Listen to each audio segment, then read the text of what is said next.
You're live. Morning. Good morning. Oh, yes, it's working. This is going to be good. And this morning, our big discussion of the day is you're... Over to you, Michael. Welcome to Morning Minutes. Myself, Michael BURGIO, Mark, Novak, episode 285. This is getting good. We're almost hitting 300. This morning, we're going to be talking about how low do you go? How low do you go? How low do you go when you're making your first offer on a property to buy, when you're making your first offer on a property to rent, residential or commercial? We're going to help you in all those categories. Because to put it simply, the risk of people may say, oh, well, there's no risk of going too low. In my opinion, that's wrong. I've had many cases, someone comes in too low, and how the owner takes that is disrespectful, and they actually sandbag. Like, you're trying to screw me. They hate it. So they end up becoming less negotiable. And I've had in cases, especially in commercial, where there's not really, they sell because they want to, not because they need to. I've had cases where an owner just basically said, tell them to F you, and I'm not dealing with them if they really think that. They think I'm under pressure. No, don't deal with them. Don't care what they offer next. So it can blow up in your face going too low. But it's just good old. It just leaves a sour taste in the seller or the landlord's mouth. You know what I mean? You're like, who are these people? Really? Like, I understand you want value, but like, nah. Yeah, exactly. So let's go through it. You've got, and now for people out there, we need to determine the value of the unit and the offer. So don't mix this up between too low. Because, for example, let's say a unit's worth $700,000 and they're marketing it at $900,000. You don't offer like $880 or $8. Like, where these assumptions are based on the property is listed in around market value. So that's actually, you know what? I'm thinking of that. That's a really good point. That's a well said. So the assumption is it's market value, give or take. The owner's always going to try and get a little bit more than market, and the buyer's always going to try and pay a little bit less than market. So let's just say it's in that realm. This whole exercise of stepping people through is based on its market value or good value. And now let's put a figure on it. It's it's 700,000 for sale, residential unit or house. What should a punter make an offer at? What level would you go in? So you've looked around, you've found that this is the best value place in the marketplace for you and your family. What would you offer, Michael? So what is it? 700,000 would be, so 1% 7,000, 5% 35. I think around that 5 to 8% would be where you are. On a residential sale. On a residential, because you got to keep in mind, guys, and this is maybe even 10%. This is why. The agent cannot market the property 10% above what's in the agreement.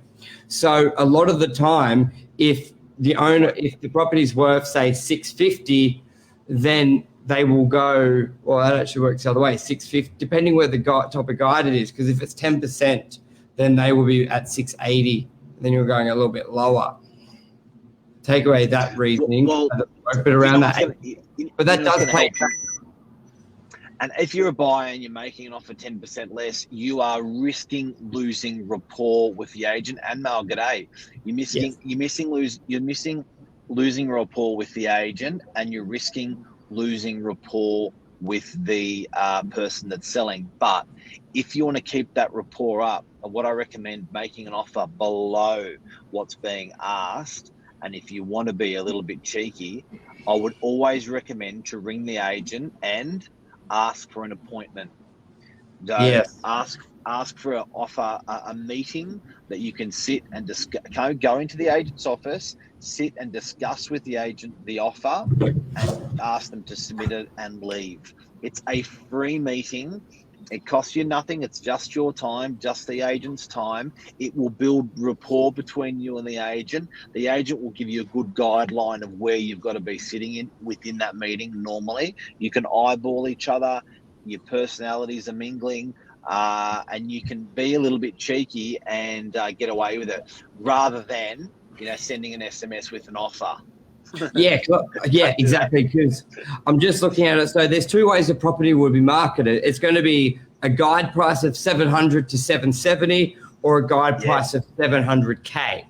So in the event they've got a range of 700 to 770, more than likely you want to be around that sort of cautious to go under that guide, but a 690 to a 720 range. 690. 720. But you got to remember, the key when you're making your first offer is to get a counter offer. Too often, someone will make a first offer, and the agent, rightfully so, will try and negotiate without going back to the buyer saying, okay, 760 will buy it. They're just like, we've had offers at that level, need to increase it. And then they make you go for it. They negotiate you, which is great for the owner. You negotiate from 690 to 720 to 750. I think the biggest thing you want to get from an owner is what they'll sell for. So when you go too low, let's say the guide's 700 and you go in at 650, they just give you an FU, and you can't do anything with that. But when you come in at, say, 700 and the guide's 700 to 770, what you want is them to go back, okay, 750 will buy it. So now you know where the goalposts are, because when it's 700 to 770, you don't really know where the goalposts are. When it's a guide price of 700, you got no idea where the goalposts are. So you need to offer enough to get the counter, and they don't say that is silly. That's the key. And when you make your offer, you need to be what I call finite. You need to be like, that is my offer, zip. Because the worst thing that happens is a buyer says, and agents make this mistake, is the word or. Yep. Yeah. They use the word see how you go. So I'd like you to make an offer for me of 650, see how you go. See how you go means the buyer wants to pay more money. Mr. Buyer, do not say, this is the offer, see how you go. Say, this is the offer, zip, finite, that's it. Or don't say, my offer is 650, or don't use or. Get rid of the word or, get rid of the word see how you go. Be finite with your offer. Great tip. Also, another recommendation is you can play around with the terms. There's different stages where you can bring it in. So if you've got a lower offer, you do better terms. 10% deposit, 20% deposit, deposit released, 3-week settlement, 2-week settlement, just to really get the attention of the owner. Because if you've got people making offers with longer settlement or smaller deposits, and then you've got one which may be at the same price at the lower end, but they've got this rock solid 2-week settlement, 3-week settlement, that's going to be more appealing and it'll give you an opportunity better off. Okay. Any more on sales, or do you want to? Yeah. A good mate of mine has always said this: you name the price and I'll name the terms. Yeah. Because, if you're offering 750,000 and you say, I want a 3-year settlement, well, that's changed the whole deal. So terms are actually even more important than the price. Don't forget about that, guys. Especially when we come to commercial. Now, residential rentals. Let's go. A property is on the market for $500 per week. Yes. What do you do? Well, it depends the markets that you're in at the moment. At the moment in the Sydney market, in the Northern Beaches, it's quite hot.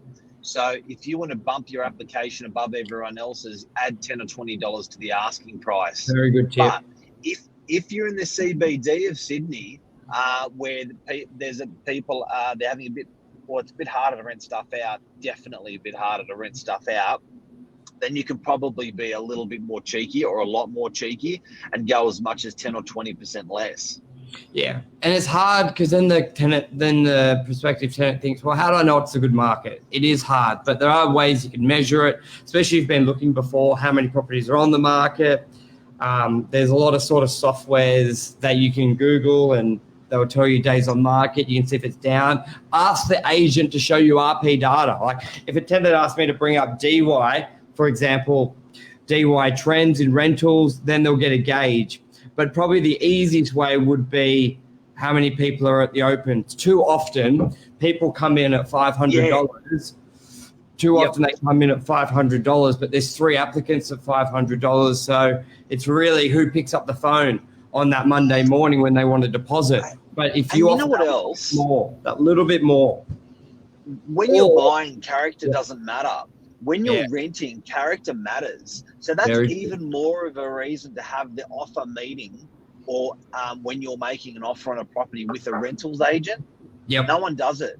But that's more of a reason to say, hey, Mary, I saw you on Saturday at the open house. Are you okay if I pop into your office at 9 o'clock on Saturday morning? Mary's the agent. Yeah, no problems. You go in, hey, Mary, here's our application filled out. Me and Michael really love the property. We want to offer this because, we've seen a lot in the area, but, we're really tenants. Here's our references. Like then when that agent, Mary, the agent, has actually seen the offer maker, when they check the references and when they ring the owner, they can say, met them, liked them, this is the offer. Again, making lowball offers, meet with your real estate agent. Very good point there. You've got to pick your battles, don't you? And get in front of them is the best one. And just sort of answer it all, be ready. And I think the biggest thing that's come into rentals now is, it's been there a while, is the one application, the one thing, one form, having it pre-filled. So the combination of your application done with the price, depending on the market, you may be able to go $20 less, but I reckon an extra $5 or $10, especially on a 6-month lease and you've been looking around for a while, just sort of get in there basically. And you can offer a month in advance, 2 months in advance if you can. Cash up front's always nice, Those little upfront money for the landlord's always a nice lolly because often they've been vacant for a while, so they need that injection. Yes. So let's move over to your favourite, Michael, commercial. Yeah, and I was just bringing up a heads of agreement. Now, the one piece of advice I can say with commercial is pick your battles. It's a lot. Basically, let me just bring this up. There's a lot, you can negotiate a lot. Like we're seeing it at the moment. Places were rented for 70 grand a year and then they're doing deals at 35, 40. It's very, very negotiable, even in the best of markets. But you've got to pick your battles. I didn't mean to say it in rentals, pick your battles. I was already thinking of this. You got to pick your battles. Now, what I mean by that, in commercial, there's about 10 points of negotiations in a deal, from the start date to the rent free, to the annual increases. Now, if you go in there asking for super low and favorable terms for you on all of that, the owner will sort of think like a sales owner does. You're trying to screw me. I don't really want to talk to you. But if you pick the battles on only a couple points, so you may choose, all right, I really need the rent to be lower. So let me go really low on the rent, but I'm willing to do a big bond.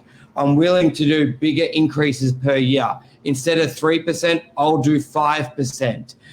Rent free, instead of 4 months, I'll ask for 2. So this is the standard form. And I'll walk you through it just quickly for what I mean, because commercial, not many people know it.